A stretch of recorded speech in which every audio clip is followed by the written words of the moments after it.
Vous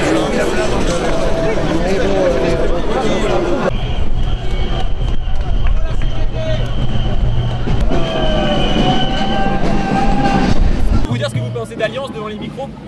Ce qu'on pense d'Alliance? Ah bah alors il n'y a pas de courage, c'est que sur leur mot d'ordre Stop à l'aérien anti-flic, on trouve ça contre-productif, ça augmente les tensions. Après on était content sur une chose, c'est qu'on dénonce depuis plusieurs mois que ce sont nos donneurs d'ordre qui font que les manifestations dérapent, qui fait qu'il y a des blessés chez les manifestants, chez les policiers et chez les riverains, et ils ont pris ça il y a quelques jours. Donc on est content, donc on leur a dit bah bravo, il était temps d'ouvrir les yeux. D'accord, vous vous rendez compte que là ça représente plus, ça s'apprend plus à un meeting du Front National au niveau d'Alliance quand on voit Gilbert Collard et Marion-Maréchal Le Pen? Alors nous on va dire on va pas faire de politique et après sur Alliance ils sont encartés aux Républicains, élus sur certaines listes républicaines. Voilà, donc après on a vu plein de Républicains défiler. C'est l'aile droite des Républicains. Est-ce que vous pouvez développer le fait que le gouvernement est en partie responsable des dérapages des manifestations? Alors on peut développer, il n'y a pas de problème, on l'a fait de long en large. Donc c'est pourquoi? Parce qu'il y a des groupes violents qui sont identifiés clairement avant les manifestations, pour la plupart.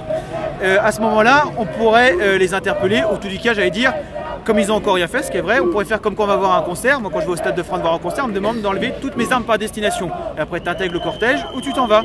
Bon, après si ça dérape, à ce moment-là, c'est des gens qui n'étaient pas venus manifester et porter un message. Je peux vous poser une question sur les grenades de désencerclement sur des foules encerclées? Ah je l'ai vécu, j'y étais. Donc, voilà, alors qu'est-ce qu'on en pense? On pense que c'est normal directement dirigé sur les gens. Je sais, j'ai pleuré dessus. Qu'est-ce que j'en pense? Dans tous les manuels, il y a marqué que on fait pas ça. On laisse, il y a toujours une porte de sortie. Dans les manuels de police? C'est même pas dans les manuels, c'est dans les livres d'histoire. Je veux dire, toutes les manifestations qui ont dérapé, c'est parce qu'il y avait des nasses et les gens ne pouvaient pas sortir. Donc pour le coup, là, il y a plein d'endroits où les gens étaient encerclés et ne pouvaient pas bouger. Du coup, moi là j'en ai pour 21 jours d'arrêt de travail, d'accord? Et c'est un éclat de grenade de désencerclement, donc un bout de gomme, de caoutchouc, même deux, qui sont rentrés dans ma jambe à 5 cm de profondeur. Ça a touché le tibia, ça pouvait vraiment endommager mon muscle, j'aurais perdu ma jambe. Ça a été lancé à hauteur d'homme, ça a rebondi sur l'épaule d'une personne et ça a éclaté à 30 cm de ma jambe.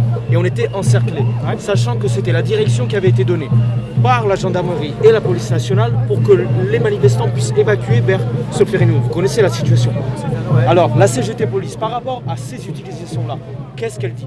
Sachant que, par ailleurs, c'est des armes qui sont systématiquement utilisées dans les situations dans lesquelles ce n'est pas réglementaire. Que ce soit pour les F4, que ce soit pour les flashballs, etc., etc. Et que la grande majorité des manifestants qui étaient là étaient des manifestants qui sortaient d'une manifestation pacifique et qui se rendaient vers une sortie de métro.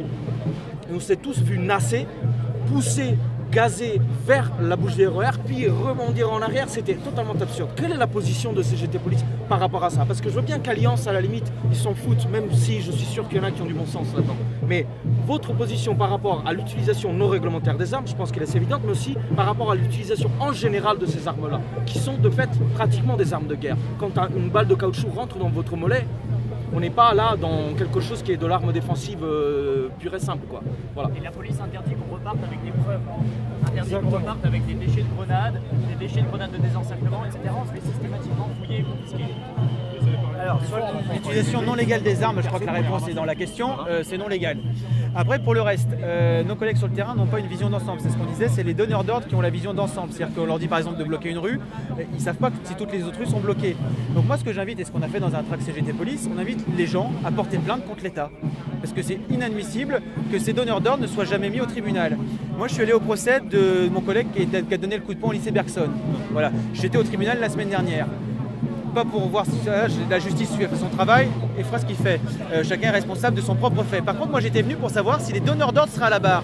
Parce que notre collègue, en fait, il n'a pas de formation de maintien de l'ordre. Il était habillé comme un CRS, il avait 26 ans, il était dans une situation de stress pour laquelle il n'était pas formé. Donc ça n'excuse pas son geste et ça, il sera jugé. Par contre, le donneur d'ordre qu'il a utilisé pour le mettre là, il va le refaire sur un autre de nos collègues, qu'il enverra au pâture au tribunal. Et lui, il va pouvoir continuer à utiliser les policiers. Il y aura des blessés chez les manifestants, des blessés chez les policiers.